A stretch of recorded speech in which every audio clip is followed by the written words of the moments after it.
Halo teman-teman, kita akan lanjut belajar Kotlin Coroutine ya, dan sekarang kita masuk ke video yang berisi codingan.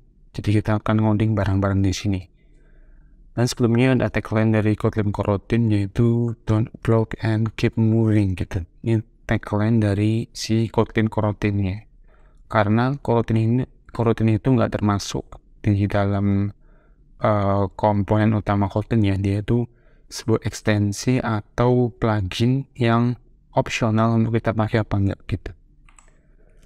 Tapi sebelumnya, sorry teman-teman, ini ada tambahan materi dikit lagi. Kita harus tahu nih, apa sih perbedaan antara thread dan coroutines? Karena kan secara fungsi harusnya sama kan, apa itu thread dan coroutine, intinya itu untuk membantu background proses suatu instruksi atau tugas yang ada di aplikasi gitu. Tapi kalau misalnya fungsinya sama kan ngapain kita pakai coroutine gitu, kan udah ada thread sebelumnya. Nah, perbedaannya itu coroutine itu bersifat asinkronus dan non-blocking code. Jadi asinkronus itu dia bersifatnya bisa asinkronus itu berarti dia nggak sinkron ya, maksudnya nggak bisa berjalan acak gitu, nggak harus sesuai urutannya gitu. Dan non-blocking code itu berarti dia punya sifat untuk nggak ngeblok thread atau nggak ngeblok kode yang lain, biar kode yang lain itu juga bisa berjalan gitu.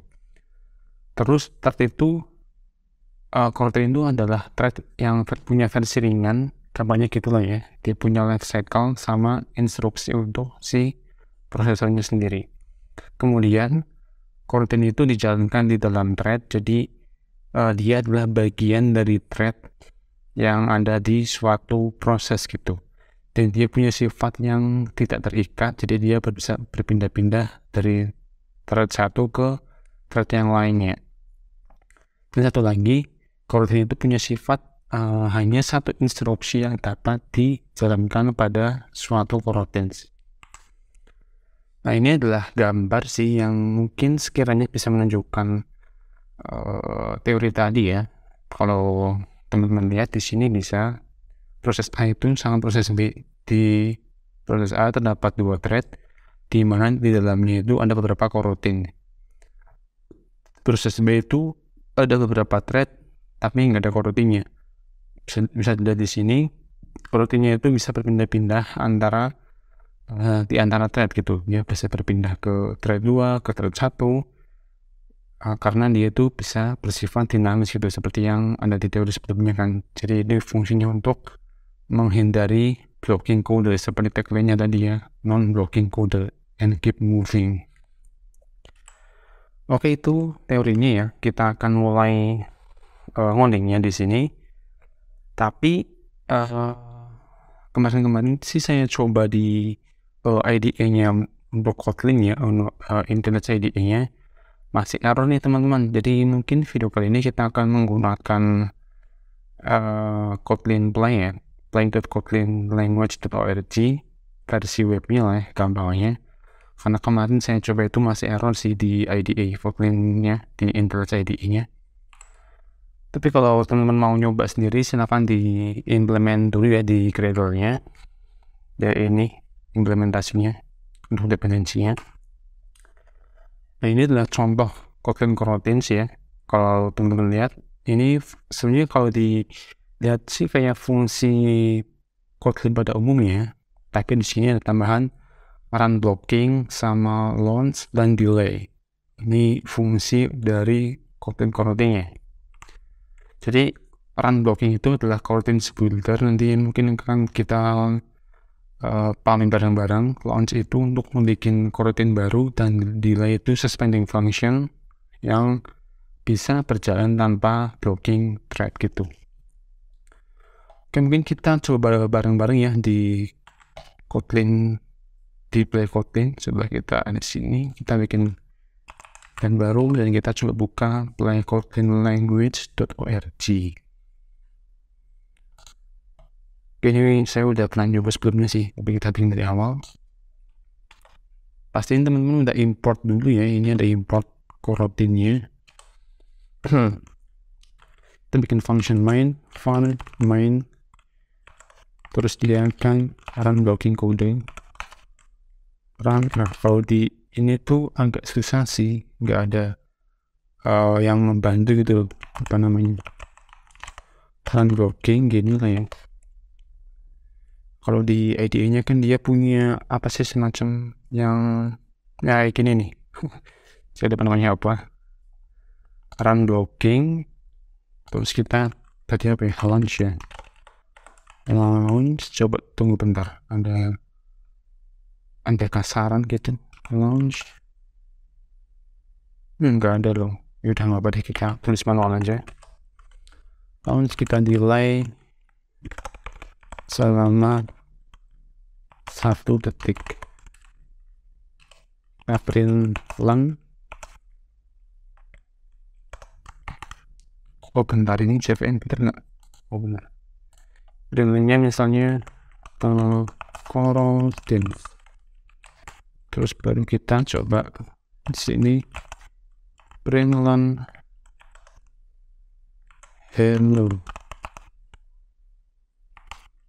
hero corotin gitu maksudnya, cuman kita delay lah ya. Kita delay sini 2 detik. Coba kita running. Kayaknya ada yang salah deh.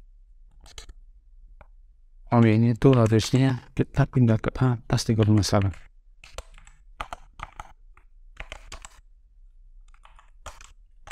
Coba ya teman-teman, saya agak lupa juga nih. Kayaknya kayak gini sih. Jadi fungsi coroutine ini akan di delay selama 1 detik sebelum di running.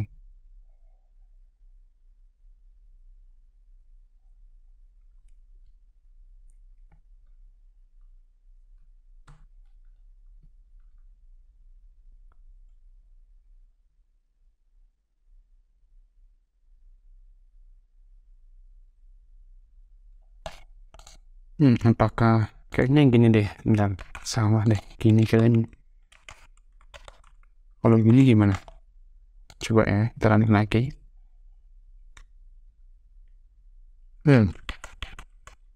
Wah, nggak berdeteksi. Jadi kalau ada delay itu fungsinya untuk menunda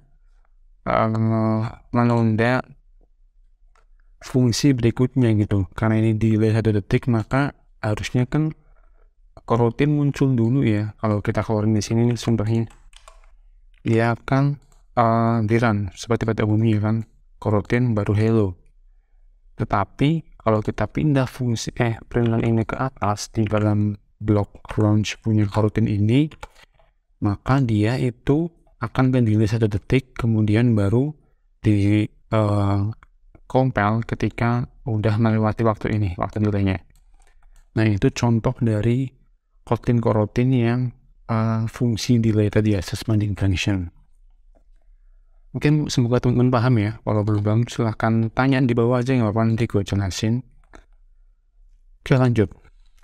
Setelah kita tadi ngoding sebentar tentang coroutine contohnya, ini ada namanya coroutine builder. Ada 3 sih, launch, run blocking, sama asynchronous. Jadi launch itu coroutine builder yang tidak mengembalikan return atau hasil, tapi tipe kembaliannya itu berupa job untuk membatalkan suatu eksekusi gitu.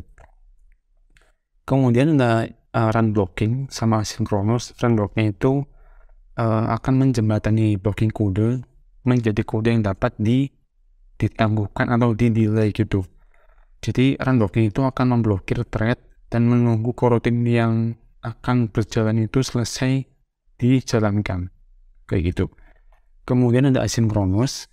Asynchronous itu akan mengembalikan hasil berupa deferred, berupa hasil akan mengembalikan return value-nya itu deferred berupa hasil dari itu sendiri, hasil coroutine-nya, sama exception. Yang perlu jadi note atau catatan di sini yaitu kita harus aware atau peduli sama exception yang mungkin dihasilkan dari fungsi asynchronous atau coroutine asynchronous yang ini gitu. Jadi ini contoh asynchronous pada coroutine ini ada suspending function dan delay, dari itu waktu pending, dan delay ini nggak akan ngeblocking thread, jadi harusnya aman nanti background prosesnya. Nah, ini ada contoh codingannya asynchronous pada coroutine ya. Kalau kita baca bentar, ada coroutine builder run blocking, dimana tadi itu dia nggak akan menggambarkan hasil, tapi hanya akan menggambarkan job untuk mematikan pada eksekusi ya. Nah, ini ada variable time1, terus ini misalnya get income sama, ya contoh aja lah ini, fungsi get capital sama get income-nya. Terus ini bawahnya ada fungsi yang sama, tapi dia menggunakan asynchronous dari si coroutine ini ya, kayak gitu. Oke, mungkin kita coba ya di sini ya. Kita akan lakukan di coroutine.kotlin.org. di sini kita akan coba buat dari awal.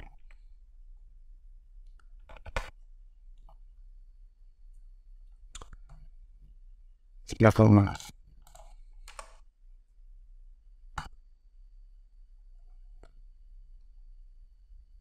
Oke, di sini kayaknya ada tambahan import ya.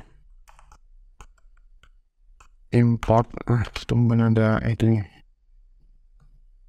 Ada importnya, sebentar ya, saya cek dulu. Ada importnya apa? Kotlin measure time sih.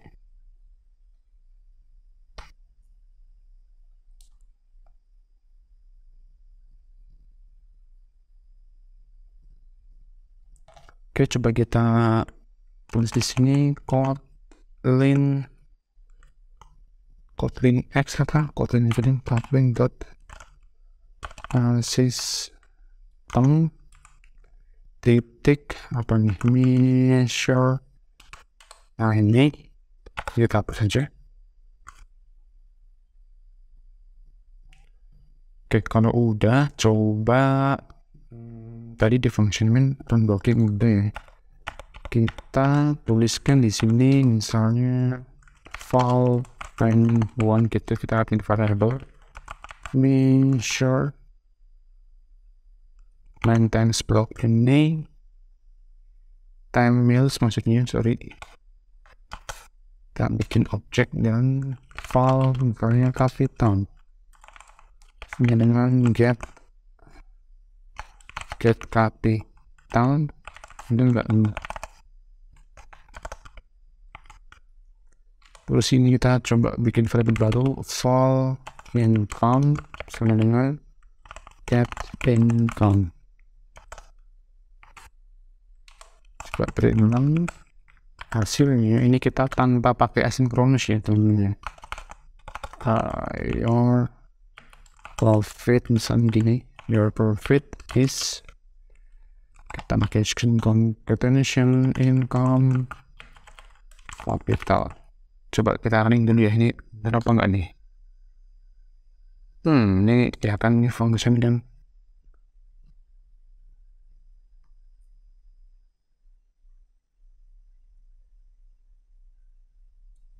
berarti kita bikin function ini dulu nih, suspending function. Sorry teman-teman, suaranya agak keganggu. Kita bikin function namanya get capital di sini. Seperti ini, dia akan aduh sorry, suara saya agak lumayan mengganggu. 1000 millisecond atau 1 detik ya. Kita returnnya misal berapa nih, 5000 lah ya gini. Oke, ini kita udah bikin suspending function get capital. Kita coba yang get income sama sih harusnya. Get income returnnya misalnya 7500 gini. Kita ada dua suspending function di mana dia akan dipanggil di dalam function mainnya ini coba ya. Oke, profitnya 25.000 karena dikurangin sih gitu. Nah, kita coba pakai asinkronus punya coroutine teman-teman untuk melakukan komparasi ya. Kita bikin file time to gitu, measure kayak ini, file sama nggak apa-apa nama variabelnya. Nah di sini kita tuliskan asinkronus ya, punya coroutine ini get capital gitu. Kita bikin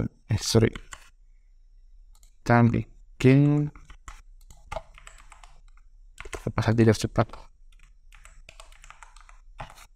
variabel namanya income. Dan sini kita get income. Nah ini kalau nggak di ID itu gini nih, nggak ribet formattingnya. Nah ada perbedaan teman-teman di sini. Kalau kita print-nya nanti ditambahin await gitu. Jadi untuk menunggu hasil dari asinkronus ini. Coba kita lihat aja ya. Kita pakai string concatenation, harus masukkan income titik await. Ini fungsi bawaan Kotlin. Untuk menunggu hasil dari asinkronus ini kita menggunakan await ya. Terus kita coba capital juga sama, capital and wait seperti ini. Nah komparasinya itu kita lakukan di luar variabel itu ya. Print kita akan cetak nih perbedaan waktunya berapa lama sih gitu. Complete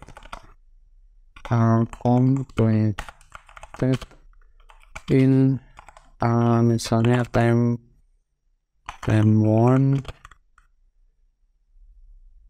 millisecond, kita versuskan di time 2 millisecond. Oke, coba kita running ya.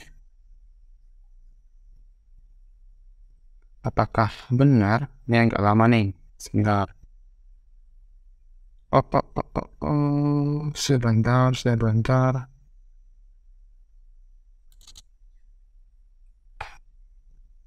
Oh ya, kita kurang nama variabel ini.